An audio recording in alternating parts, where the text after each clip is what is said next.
భగవంతుడి సృష్టిలో ప్రతి వస్తువుకి ఒక ఎక్స్పైరీ డేట్ ఉంటుంది. కానీ ఎక్స్పైరీ డేట్ లేనిది ఒకే ఒక్కటి, అది కృతజ్ఞత అని మీరు మర్చిపోవద్దు. అది మీ బడి ఎడల, తల్లిదండ్రుల ఎడల, పాఠం చెప్పినటువంటి గురువు ఎడల, ఈ మట్టి ఎడల, ఈ దేశం యొక్క మట్టి ఎడల, ధర్మం ఎడల మీరెప్పుడూ కృతజ్ఞత కలిగి ఉండాలి. ఇక్కడ చాలా మంది వివిధ మతస్థులు ఉండొచ్చు. సనాతన ధర్మం ఏం చెప్తుందంటే, సనాతన ధర్మం అంటే అర్థం ఏంటంటే అదేదో పెద్ద విషయం కాదు. ఈ ప్రకృతికి కృతజ్ఞత కలిగి ఉండడమే సనాతన ధర్మము.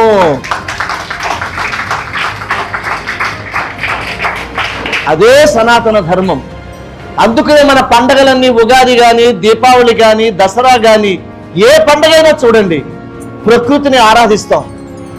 మనం నీళ్లు తాగుతున్నాం, ఆ నీటిని మనం వ్యర్థపరచకూడదు. అలా వెళ్తూ ఉంటారు. ఇలాగే ఇక్కడ గురజాడలో లేదా మీ కాలేజీలో, యూనివర్సిటీలో, అంబేద్కర్ యూనివర్సిటీలో అలా వెళ్తుంటే మొక్క కనిపిస్తుంది, ఆ మొక్క టక్కన ఆకు లాగేస్తారు. ఇలాగా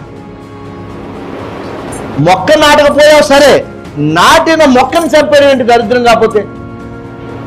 మీకు కృతజ్ఞత అనేది ఉండాలి. మనం గాలి పీలుస్తున్నామంటే అది మొక్క, చెట్టు.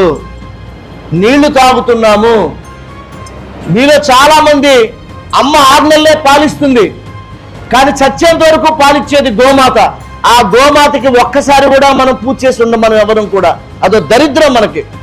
కాబట్టి చచ్చే లోపల ఎక్కడైనా గుడి దగ్గర ఉన్నా సరే, గోమాత కనిపిస్తే ఒక్కసారి వెళ్ళి దండం పెట్టండి గోమాతకి మీరందరూ కూడా.